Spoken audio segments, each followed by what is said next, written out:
எந்த வேலை பண்ணாலும் கலக்கலா பண்ணி வைக்கணும். அப்பதான் நாம செய்யற சமையல் மனம் குணம் எல்லாம் நிறைந்து வாசனைக்கு மூக்கு வாயிலான ஜொல்லு ஊத்தணும். ஹாய் ஃப்ரெண்ட்ஸ், அஸ்ஸலாமு அலைக்கும். வெல்கம் டு மஹரிபாஸ் கிச்சன். இன்னைக்கு நம்ம வந்து ஹார்ட் ஷேப்பில் நல்லா கிறிஸ்பியான ஒரு ஸ்வீட்டான ஒரு ஸ்நாக் ரெசிபி தான் பார்க்க போகிறோம். ஈவினிங் டைமில் குழந்தைங்க ஸ்நாக்ஸ் கேட்கும்போது குயிக்காக இதை செஞ்சு கொடுங்க. இது செய்கிறதுக்கு இப்போது ஒரு கடாய் அடுப்பில் வச்சுட்டு ஹீட் பண்ணிக்கலாம். கடாய் சூடானது 1 கப் அளவுக்கு தண்ணி சேர்த்துக்கலாம். தண்ணி லைட்டாக வெது வெதுப்பாக வந்ததும் இதில் ஒரு 3 ஸ்பூன் அளவுக்கு சர்க்கரை சேர்த்துக்கலாம். சர்க்கரை வந்து லைட்டாக கரைஞ்சி வரட்டும். ஒரு ஸ்பேச்சுலா இல்லைனா ஒரு கரண்டி வச்சு கிளறி விட்டுக்கோங்க. இப்போ லைட்டாக சர்க்கரை கரைஞ்சதும் இதில் ஒரு 55 கிராம் அளவுக்கு பட்டர் சேர்த்துக்கலாம். இந்த ரெசிபிக்கு பட்டர் சேர்த்து தான் செய்யணும், அப்போ தான் ரொம்ப டேஸ்டியாக இருக்கும். இப்போ பட்டர் வந்து மெல்ட் ஆகட்டும். அடுப்பை ஹை ஃப்ளேம்லேயே வச்சுக்கோங்க ஸ்டார்டிங்கில். இப்போ இதில் வாசனைக்காக ஒரு மூடி வந்து வெண்ணிலா எசன்ஸ் சேர்க்குறேன். இப்போ இதில் 3/4 கப் அளவுக்கு மைதா மாவு சேர்த்துக்கலாம். சேர்த்துட்டு கைவிடாமல் கிளறி விட்டுட்டே இருங்க. அடுப்பை லோ ஃப்ளேமில் வச்சுக்கோங்க, இல்லைனா வந்து கட்டி விழுந்துடும். ஸோ லோ ஃப்ளேமில் வச்சு கொஞ்சம் கொஞ்சமாக கிளறி விட்டுட்டே இருங்க. கொஞ்சமாக வந்து உப்பு சேர்த்துக்கோங்க, ஒரு பிஞ்ச் அளவுக்கு சேர்த்துட்டு நல்லா கலந்து விட்டுட்டே இருக்கணும். இந்த மாதிரி வரணும் மாவு. நல்லா அந்த தண்ணி அப்புறம் வந்து பட்டரில் நல்லா இந்த மாதிரி வெந்து இந்த மாதிரி வந்ததும் ஸ்டவ் ஆஃப் பண்ணிவிட்டு இறக்கிடுங்க. இறக்கி ஆற வச்சுருங்க. இதை நல்லா ஆறி வரணும். ஆறி வந்ததும் நல்லா இந்த மாதிரி ஒரு தடவை வந்து கிளறி விட்டுக்கோங்க ஸ்பேச்சுலா இல்லைனா கரண்டி வச்சுட்டு. அதுக்கப்புறமா ஒரு பவுல் இல்லைனா ஏதாச்சும் ஒரு பாத்திரத்துக்கு இந்த மாவு வந்து ட்ரான்ஸ்ஃபர் பண்ணிக்கோங்க. இப்போ இந்த மாவை வந்து நல்லா ஸ்ப்ரெட் பண்ணி விட்டுருங்க. இந்த ரெசிபியை நீங்கள் இப்படியே கூட செய்யலாம். இப்போ நான் இதில் வந்து முட்டை சேர்க்க போகிறேன். ஒரு முட்டை சேர்த்துக்கலாம் முதல்ல. அதுக்கப்புறமா கன்சிஸ்டன்சியை பார்த்துட்டு நம்ம வந்து இன்னொரு முட்டை சேர்க்குறதா இருந்தால் சேர்த்துக்கலாம். இப்போ இது நல்லா வந்து மாவோடு சேர்ந்து வர மாதிரி நல்லா இந்த மாதிரி கலந்து விட்டுறணும். வலிக்கிட்டு தான் வரும். ஒரு கரண்டி இல்லைன்னா வந்து ஃபோர்க் ஸ்பூன் வச்சுட்டு நல்லா இதை கலந்து விட்டுருங்க. இப்போ என்னால் கலந்து விட முடியாதனால நான் வந்து ஃபோர்க் ஸ்பூன் வச்சு நல்லா இந்த மாதிரி ஸ்மாஷ் பண்ணி விட்டுக்கிறேன். ஸோ அப்போ தான் வந்து மாவு முட்டையும் ஈவனாக இந்த மாதிரி மெர்ஜ் ஆகி வரும். இப்போ கன்சிஸ்டன்சி கொஞ்சம் திக்காக இருந்தது, ஸோ அதனால் நான் இன்னொரு முட்டை உடச்சி ஊற்றிக்கிறேன். உங்களுக்கு முட்டை சேர்க்க விருப்பம் இல்லைன்னா கொஞ்சம் பட்டர் வந்து எக்ஸ்ட்ரா சேர்த்து இதே மாதிரியே வந்து முட்டை சேர்க்காமல் அப்படியே வந்து கலந்துட்டு ஆற வச்சுட்டு அப்படியே பைப்பிங் பேக்கில் வந்து நீங்கள் சேர்த்துக்கலாம்.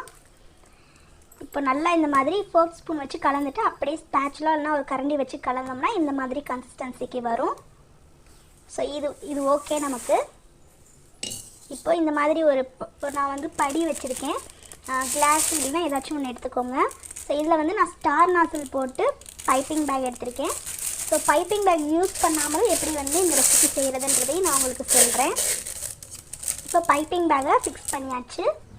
இப்போ இதில் நம்ம வந்து கலந்து வச்சுருக்கோம் இல்லையா மாவு, ஸோ அதை வந்து இதில் ஃபில் பண்ணிக்கலாம்.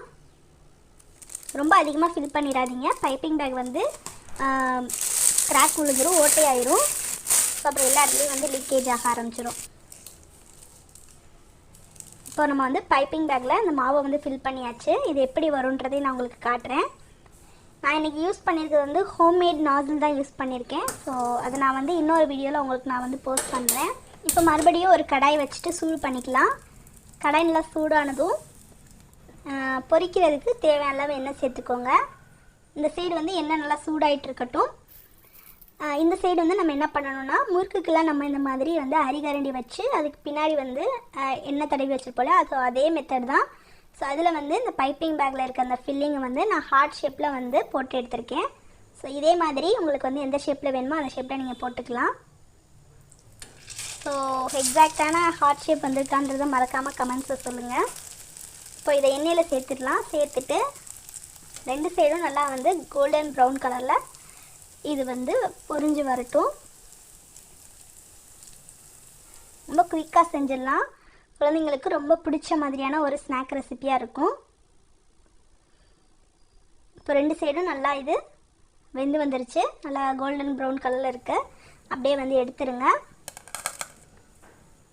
ஸோ இதே மாதிரியே நான் நிறையா ஹார்ட் ஷேப் வந்து போட்டு வச்சுருக்கேன். ஸோ அது எல்லாத்தையும் நம்ம வந்து இப்போது பொரிச்சு எடுத்துக்கலாம். ஸோ இந்த மெத்தடை அப்படியே ஃபாலோ பண்ணுங்கள், ரொம்பவே ஈஸியாக வரும். ஹார்ட் ஷேப்பில் எந்த ஷேப்பில் வேணாலும் நீங்கள் போட்டுக்கலாம். உங்கள்கிட்ட வந்து பைப்பிங் பேக் இல்லைன்னா நீங்கள் வந்து நம்ம வீட்டில் முறுக்கு குழாய் இருக்கு இல்லையா, அதில் வந்து அந்த ஸ்டார் இருக்கும் இல்லையா, ஸ்டார் வச்சு போட்டு அதுக்குள்ளே அந்த மாவை ஃபில் பண்ணிட்டீங்கன்னா உங்களுக்கு ஈஸியாக இதே மாதிரி வந்துடும். ஸோ இன்னொரு மெத்தட் வந்து இந்த மாதிரி பைப்பிங் பேக்கை நல்லா டைட்டாக பிடிச்சிக்கோங்க. லைட்டாக ப்ரெஸ் பண்ணிங்கன்னா இந்த மாதிரி மாவு வந்துகிட்டே இருக்கும். லைட்டாக கத்தி வச்சு இந்த மாதிரி எடுத்து விட்டிங்கன்னா கரெக்டாக வந்து எண்ணெயில் வந்து விழுந்துடும். ஸோ இதுதான் நம்மளுடைய ஒரிஜினல் சுரோஸ் ரெசிபி. நல்லா ஃப்ரெஞ்ச் ஃப்ரைஸ் மாதிரி இருக்கும். ஸோ நான் இன்றைக்கி வந்து 2 ஷேப்பில் வந்து இந்த சுரோஸ் வந்து செஞ்சுருக்கேன். இப்போ நல்லா கோல்டன் ப்ரௌன் கலரில் வந்துருச்சு. இது அப்படியே வந்து எடுத்து ஒரு பிளேட்டுக்கு ட்ரான்ஸ்ஃபர் பண்ணிடலாம். சூப்பரான ஈவினிங் ஸ்நாக்ஸ் ரெடி ஆயிடுச்சு. இப்போ நான் வந்து இதை உடச்சி காட்டுறேன் எந்த அளவுக்கு நல்லா கிறிஸ்பியாக இருக்குன்னு. இப்போ இருக்க பனிக்காலம் மழை காலத்துக்கு ஏற்ற மாதிரியான ஒரு குயிக்கான ஒரு கிறிஸ்பியான ஒரு ஈவினிங் ஸ்நாக் ரெசிபி செஞ்சாச்சு. கண்டிப்பாக இந்த ஸ்நாக் ரெசிபி உங்களுக்கு ரொம்பவே பிடிச்சிருக்குன்னு நினைக்கிறேன். ஹார்ட் ஷேப்லேயே நான் நிறையா வந்து செஞ்சு வச்சுட்டேன். ஸோ இதையும் நான் உங்களுக்கு வந்து காட்டுறேன் எப்படி வந்து நல்லா உள்ளே நல்லா சாஃப்டாக வெளியே நல்லா கிறிஸ்பியாக இருக்குன்னு. இப்போ வந்து ஒரு பிளேட்டில் கொஞ்சமாக வந்து சர்க்கரையை போட்டுட்டு நம்ம பொரிச்சு வச்சுருக்க அந்த சுரோஸை இந்த மாதிரி வந்து பெரட்டிட்டு அப்படியே ஒரு பிளேட்டுக்கு ட்ரான்ஸ்ஃபர் பண்ணிவிட்டு உங்கள் வீட்டில் கொண்டு போய் கொடுத்தீங்கன்னா கண்டிப்பாக ரொம்பவே விரும்பி சாப்பிடுவாங்க. நீங்களும் இந்த சுரோஸ் ரெசிபியை செஞ்சு பாருங்கள். செஞ்சு பார்த்துட்டு எப்படி வந்துச்சுன்றதை கமெண்ட்ஸை சொல்லுங்கள். இந்த வீடியோ பிடிச்சிருந்தால் லைக் பண்ணிவிட்டு உங்கள் ஃப்ரெண்ட்ஸ் அண்ட் ஃபேமிலி கூட ஷேர் பண்ணுங்கள். நம்ம சேனலை சப்ஸ்கிரைப் பண்ணலைன்னா சப்ஸ்கிரைப் பண்ணி வச்சுக்கோங்க. இன்னொரு இன்ட்ரெஸ்டிங்காக ரெசிபியோட உங்களை நான் சந்திக்கிறேன். தேங்க்யூ ஃபார் வாட்சிங்.